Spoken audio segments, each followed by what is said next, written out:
Hello everyone, welcome back to our channel Advocate Ravita Hudadaya। Guys, आज के इस video में बात करेंगे सुप्रीम कोर्ट के एक बहुत ही इम्पोर्टेंट डिसीजन के बारे में, जो बात करता है दहेज की प्रैक्टिसेस से रिलेटेड, डॉरी प्रैक्टिसेस से रिलेटेड। ये सुप्रीम कोर्ट का जजमेंट आया है। बेसिकली इस जजमेंट के आने का कारण ये है कि रिसेंटली सुप्रीम कोर्ट के सामने एक मामला आया। मामला काफ़ी ज़्यादा शॉकिंग था, जहाँ पे एक 20 साल की लड़की जो है उनकी डेथ क्लोज कर दी गई थी।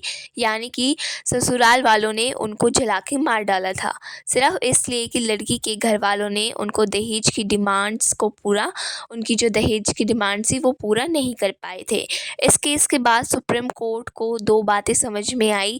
पहला तो ये कि दहेज की जो प्रथा है वो आज भी हमारे देश से अभी गई नहीं है। कहने को हम डॉरी प्रोहिबिशन लॉज बना के रखे हुए हैं, लेकिन फिर भी आज भी हमारे समाज में दहेज लिया भी जाता है और दहेज दिया भी जाता है।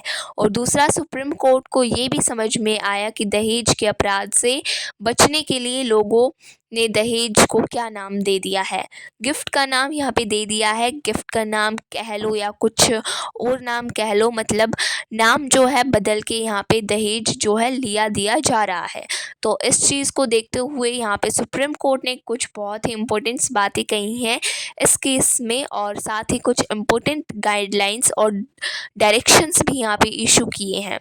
कैसे हम देश में दहेज की प्रथा को रोक सकते हैं, तो उसके बारे में हम बात करेंगे। इस केस के अंदर क्या था, मैं अब आपको अच्छे से बताती हूँ। तो केस था एक लड़की का, जिसका नाम था नसरीन। ये 20 साल की थी जब इनकी शादी अजमल बेग नाम के एक आदमी के साथ करवाई गई थी। ठीक है। और यहाँ पे बताया गया कि शादी के तुरंत बाद ही, मतलब शादी के स्टार्टिंग से ही नसरीन को यहाँ पे दहेज के लिए परेशान किया जा रहा था, उनके पति और उनके ससुराल वालों के द्वारा। ससुराल वालों की डिमांड क्या थी, उनको एक कलर टेलीविज़न चाहिए था, एक मोटरसाइकिल चाहिए थी और 15,000 कैश में चाहिए था। अब क्योंकि नसरीन के जो घर वाले हैं वो काफ़ी ज़्यादा गरीब थे, ठीक है, इतनी उनकी जो है क्षमता नहीं थी यहाँ पे, तो ससुराल वालों ने इस डिमांड को वो है यहाँ पे पूरा नहीं कर पाए। और अल्टीमेटली एक बहुत ही शॉकिंग चीज़ इस केस में हुई साल 2001 में, कि यहाँ पे नसरीन को उसके हस्बैंड और उसके ससुराल वालों के द्वारा मारपीट नसरीन को मारा पीटा जा रहा था, असोल्ट किया जा रहा था। और इसके पहले कि इस चीज़ को रोका जा सकता, ससुराल वालों ने नसरीन के ऊपर केरोसिन फेंका और केरोसिन फेंका और उसको आग लगा दी। तो यहाँ पे नसरीन के मामा जी जो थे, मैटरनल अंकल थे, उन्होंने बताया कि जब वो वहाँ पे पहुँचे, क्राइम सीन पे जब वो पहुँचे, तो उन्होंने देखा कि उनकी भांजी पूरी तरीके से जल के उसकी डेथ क्लोज हो चुकी है। तो इस केस के तुरंत बाद एक एफआईआर दर्ज करवाई गई। पहले ये मामला आपका ट्रायल कोर्ट के पास गया और ट्रायल कोर्ट ने हस्बैंड को और सास को, यानी कि अजमल बैग के और जमीला बैग को, दोनों को यहाँ पे जो है गिल्टी पाया। किसके लिए? डॉरी डेथ के लिए और सेक्शन 498 ACRPC क्रूअल्टी के लिए। इसके साथ साथ सेक्शन 3 और सेक्शन 4 डॉरी प्रोहिबिशन एक्ट भी इनके ऊपर लगाया गया कि भाई दहेज जो है आपने यहाँ पे मांगा है और दहेज ना मिलने के चलते आपने एक महिला की डेथ क्लोज की है। तो इनको दोषी पाए जाने के बाद इनको लाइफ इम्प्रिजमेंट यानी कि आजीवन कारावास की सज़ा सुनाई गई थी। लेकिन इस केस में एक शॉकिंग मोड़ तब आया जब ये केस इलाहाबाद हाई कोर्ट गया और 2003 में इलाहाबाद हाई कोर्ट ने दोनों ही आरोपियों को यहाँ पे क्या कर दिया, बरी कर दिया, यानी कि एक्विट कर दिया। हाई कोर्ट के रीज़न्स ये थे, पहला तो रीज़न ये था कि जो लड़की के मामा हैं उन्होंने सिर्फ ये देखा कि जब वो क्राइम सीन पे पहुँचे तो लड़की ऑलरेडी जल के मर चुकी थी, मतलब उन्होंने किसी को लड़की को जलाते हुए नहीं देखा है, तो मतलब उनके टेस्ट मनी पे भरोसा नहीं किया जा सकता। दूसरा, यहाँ पे लॉजिक इलाहाबाद हाई कोर्ट ने ये दिया कि ये बात तो सभी जानते हैं कि लड़की के परिवार वाले बहुत ही गरीब हैं, वो पुअर हैं, तो फिर उनसे दहेज की डिमांड क्यों ही करी जाएगी। और तीसरा, इनका ये कहना था कि भाई कुछ लोगों ने ऐसा भी कहा है कि नसरीन शादी के बाद बहुत ज़्यादा खुश थी, तो हम ये कैसे मान ले कि उनको जो है दहेज के लिए यहाँ पे परेशान किया जा रहा था, राइट। तो अब यहाँ पे सुप्रीम कोर्ट की जब इलाहाबाद हाई कोर्ट ने इन दोनों ही लोगों को यहाँ पे बरी कर दिया, एक्विट कर दिया, तो ये केस आपका सुप्रीम कोर्ट के पास गया। अब पहली चीज़ तो सुप्रीम कोर्ट ने इस केस में क्या करा कि जो ये दोनों ही लोग थे इनको वापस से गिल्टी डिक्लेयर किया, यानी कि इनको कन्विक्ट किया गया यहाँ पे डॉरी डेथ के लिए। और इसके अलावा दहेज की समस्या को हमारे देश में कैसे रोका जा सकता है, इसके लिए कुछ गाइडलाइंस भी यहाँ पे पास की गई हैं। जैसे अब देखिए सुप्रीम कोर्ट ने क्या कुछ इस केस में नोटिस किया। सुप्रीम कोर्ट ने कहा कि नसरीन को दहेज के लिए परेशान किया जा रहा था, उससे डॉरी डिमांड की जा रही थी। ये बात क्लियरली साबित होती है क्योंकि लड़की के पिता ने, लड़की की माँ ने और लड़की के मामा ने इस बात को वो किया है, एक्सेप्ट किया है कि नसरीन के ससुराल वाले कंटिन्यूसली शादी के बाद से हमसे कलर टीवी, हमसे मोटरसाइकिल और 15,000 जो हैं वो मांग रहे थे, ठीक है। इवन नसरीन की डेथ के एक दिन पहले भी दहेज की डिमांड करी गई थी, तो मतलब दहेज में मांगा जा रहा था, दहेज के लिए नसरीन को परेशान किया जा रहा था, ये बात तो क्लियर है। दूसरा यहाँ पे सुप्रीम कोर्ट ने कहा कि Ashok Kumar versus state of Haryana की केस में ये बात बोली गई थी कि देखो दहेज मांगने का मतलब ये नहीं होता है कि मतलब डोरी डेथ का मतलब ये नहीं होता है कि एकदम मारने के तुरंत पहले ही यहाँ पे दहेज मांगा जा रहा है, ठीक है। ये जो वो वर्ड यूज़ किया गया है सेक्शन 304 मीन्स 304B में, soon before dowry her death. तो सून बिफोर हर डेथ का मतलब क्या होता है कि भाई मरने के कुछ समय पहले तक भी अगर लड़की को दहेज के लिए परेशान किया जा रहा था और उसके बाद अगर उसकी एक्चुअली डेथ हो जाती है, राइट, और डेथ में और दहेज की डिमांड में अगर आपस में कोई भी कन्विक्शन होता है तो उस पे यहाँ पे डॉरी डेथ माना जाएगा। तो कोर्ट ने कहा कि भाई इस केस में डॉरी डेथ हुई है, ये बात भी साफ साफ समझ में आ रही है। तीसरा यहाँ पे कोर्ट ने कहा कि आप जो लड़की के मामा हैं उनकी गवाही को डिस्कार्ड नहीं कर सकते, इसलिए नहीं कर सकते क्योंकि लड़की के मामा ने ये कभी नहीं कहा था कि मैंने उस लड़की को जलते हुए देखा या मेरे सामने उसको आग लगाई गई। लड़की के मामा ने ये कहा था कि जब मैं क्राइम सीन पे पहुंचा मेरी भांजी वहाँ पे ऑलरेडी जली हुई पड़ी थी और उसकी डेथ हो चुकी थी और आरोपी को मैंने वहाँ से भागते हुए देखा।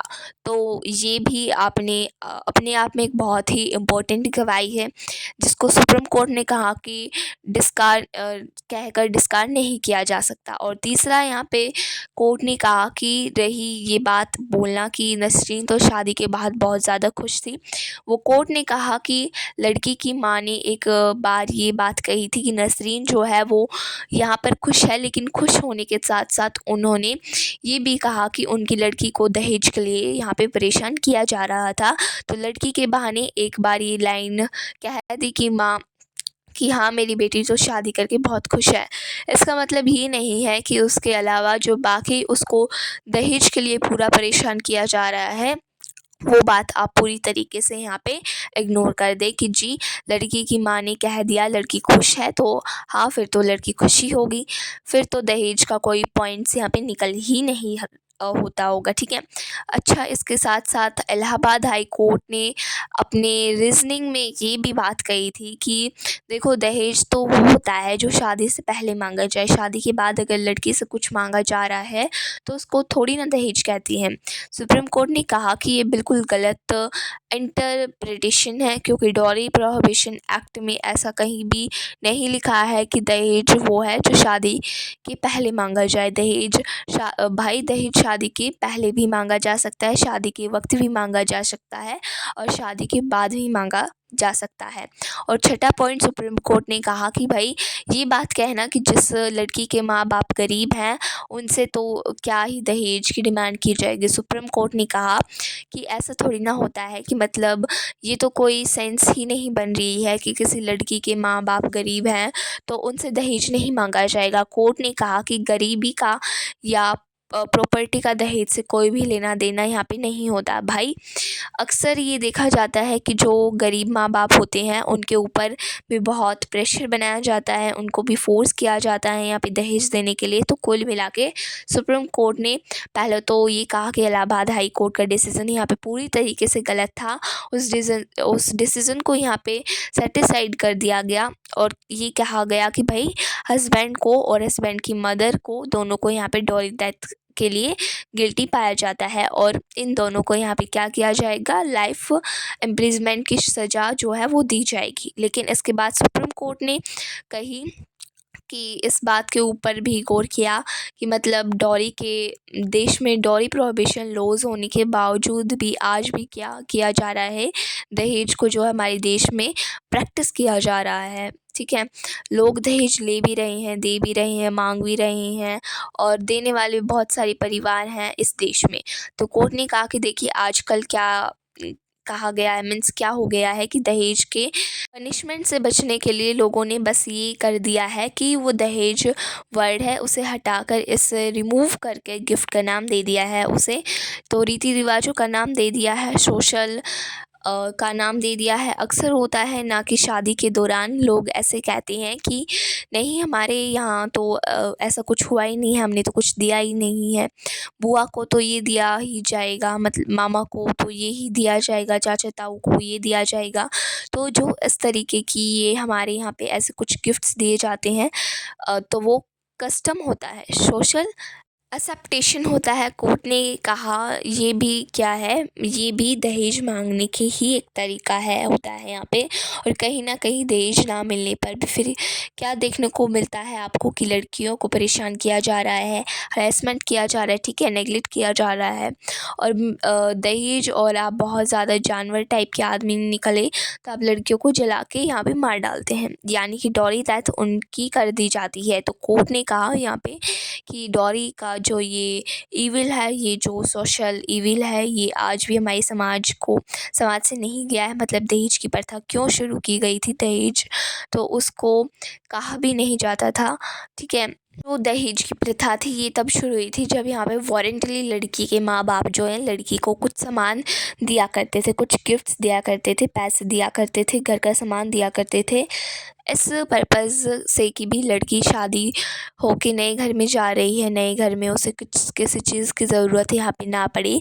लेकिन वो जो है पर्पज़ हुआ करता था लड़की को सम्मान देने का, वो पूरी तरीके से सोशलाइन हो चुका है। अब वो इस बात पे आ चुकी है कि जी लड़का कितना कमाता है, लड़के को सोशल बैकग्राउंड क्या है, एजुकेशन बैकग्राउंड क्या है, उस बेसिस पे अब क्या लगती है, लड़कों की बोलियाँ जो है यहाँ पे लगती हैं। तो कहीं ना कहीं ये देश की सारी महिलाओं के अगेंस्ट जो है एक सिस्टम यहाँ पे बन के रह गया है। और एक देखो बहुत ही इम्पोर्टेंट बात सुप्रीम कोर्ट ने कही कि हमें लगता है कि जो दहेज वाला प्रॉब्लम है ये सिर्फ हिंदू धर्म में होता है, हिंदू धर्म में नहीं है। आज के समय में दहेज वाला सिस्टम आपको हर धर्म में देखने को मिलेगा, हर रिलीजन में आपको, हर एक कम्युनिटी में आपको देखने को मिलेगा। इवन सुप्रीम कोर्ट ने कहा कि जैसे मुस्लिम में क्या होता है वहाँ पे उल्टा होता है, वहाँ पे मेहर दिया जाता है लड़के के जो परिवार वाले होते हैं वो लड़की को एक गिफ्ट यहाँ पे देते हैं। तो मेहर तो होता ही होता है, चलिए। लेकिन मेहर के नाम पे अब इस्लाम रिलीजन ने भी क्या होने लग गया है कि लड़की वालों ने यहाँ पे दहेज लेने लग गए हैं। जैसे कि ये जो केस हमने देखा कि सुप्रीम कोर्ट के सामने जो आया, ये कोई हिंदू लड़की का केस था और ये एक मुसलमान लड़की का केस है, हिंदू लड़की का नहीं था, जिसको परेशान किया जा रहा था, जिससे दहेज यहाँ पे मांगा जा रहा था। कोर्ट ने कहा कि इसमें देखने को ये मिला रहा है कि भाई इस्लाम धर्म ने भी अब क्या हो रहा है, एक डोमेस्टिक वायलेंस हो रहा है। दहेज ना मिलने पर लड़कियों को मार पीटा जा रहा है और दहेज ना मिलने पर उनकी डॉरी डेथ भी यहाँ पे क्लोज कर दी जा रही है। तो अंत में सुप्रीम कोर्ट ने अपने इस जजमेंट में कुछ डिसीजंस यहाँ पे पास किए हैं। जैसे कि पहला कुछ डायरेक्शंस यहाँ पे पास किए। जैसे कि पहला डायरेक्शन तो देखो ये दिया गया है कि हमें इस चीज़ के बारे में स्कूल में और कॉलेजेस में ही पढ़ना चाहिए। बचपन से हमें बच्चों को ये चीज़ सिखानी चाहिए कि भाई दहेज लेना देना गलत है। किसी भी तरीके से अगर दहेज मांगा जाता है, दिया जाता है, वो भी गलत होता है। और शादी में देखिए ऐसा नहीं है कि भाई जो लड़की है किसी लड़के से शादी करने के लिए उसको पैसा देगी या कुछ गिफ्ट्स देगी। भाई शादी का जो रिश्ता होता है उसमें दोनों ही बराबर होते हैं, ठीक है। तो लड़का कोई कितना पैसा ऊपर उस पे निर्भर डिपेंड करता है, ठीक है। अगली बात सुप्रीम कोर्ट ने कही है, अपनी डायरेक्शंस में कही है कि दूसरी बात सुप्रीम कोर्ट ने कहा कि भाई हमें हर राज्य में डॉरी प्रोहिबिशन ऑफिसर्स अपॉइंट करने चाहिए। और ऐसा नहीं है कि नाम के लिए बस अपनी ऑफिसर्स बना दिए, उनको प्रॉपर तरीके से यहाँ पे पावर दीजिए। आप उनको बताइए कि उनका काम क्या है, उनको मोबाइल नंबर, उनकी मेल आईडीज़ वगैरह सर्कुलेट करके रखिए, ताकि अगर किसी लड़की को कुछ दहेज के लिए परेशान किया जा रहा है तो वो लड़की उस ऑफिसर्स को कॉन्टेक्ट कर सकती है। तीसरा, पुलिस की और जजेस की ट्रेनिंग करवाई जानी ज़रूरी होती है कि मतलब जैसे आप जूनियर केसेस यहाँ पे समझ सकते हैं। देखो इस बात में कोई दो राय नहीं है कि दहेज के बहुत सारे झूठे केसेस भी आते हैं। तो जनरली केसेस जो झूठे केसेस से कैसे वो होते हैं डिफ्रेंशिएट किया जाए, कैसे अलग समझा जाए, और ये बात समझना भी ज़रूरी है। चौथा, सुप्रीम कोर्ट ने कही कि भाई एक सबसे बड़ी दिक्कत आज के समय में क्या है हमारे देश में कि केसेस का जो ट्रायल है वही ख़त्म नहीं हो रहा है। अब इस केस को देख लीजिए, केस चल रहा था 2001 से। ये दहेज हत्या का जो केस है ये सामने आया था कब? साल 2001 में। अब जाके 2025 में 24 साल के बाद उस लड़की को यहाँ पे इंसाफ मिला है। तो स्पीडी डिस्पोजल करना कहीं ना कहीं बहुत ज़्यादा ज़रूरी है। और पांचवा पॉइंट सुप्रीम कोर्ट ने कहा, देखो स्कूल कॉलेज अपनी जगह है, ऑफिसेज अपनी जगह है, लेकिन इसके अलावा हमें अवेयरनेस प्रोग्राम्स भी रन करने की ज़रूरत है। यहाँ पे सोशल एक्टिविटी को बुलाइए और उन्हें समझाइए, लोगों को जाके समझाइए कि भाई दहेज लेना, दहेज मांगना गलत है। और उसके साथ लड़की के साथ हरेसमेंट करना, क्रुएल्टी करना सब गलत है, और इसके लिए भी आपको यहाँ पे जेल भेजा जा सकता है। तो सुप्रीम कोर्ट ने अंत में अपने इस जजमेंट में यही बात कही है कि भाई ये जो जजमेंट है हमारे सुप्रीम कोर्ट का, इस देश के सभी हाई कोर्ट्स को भेजा जाए। इसे जो है सारे चीफ सेक्रेटरीज़ ऑफ स्टेट्स को भेजा जाए। और इस जजमेंट में कितना वो किया गया है, कितना इस जजमेंट में बातें लिखी गई हैं, बातों को फॉलो किया गया है, इसे देखने के लिए 4 हफ्ते के बाद अगेन वापस से सुप्रीम कोर्ट क्या करेगा, इस मामले में जो है सुनवाई करेगा। तो गाइज़ इस वीडियो के अंदर यही बताया गया था। आई होप आपको ये वीडियो पसंद आई होगी। और किसी व्यक्ति को केस से रिलेटेड सलाह या जानकारी चाहिए तो वो नीचे दिए गए नंबर पर संपर्क कर सकता है। वीडियो पसंद आई हो तो like, comment, share and subscribe our channel.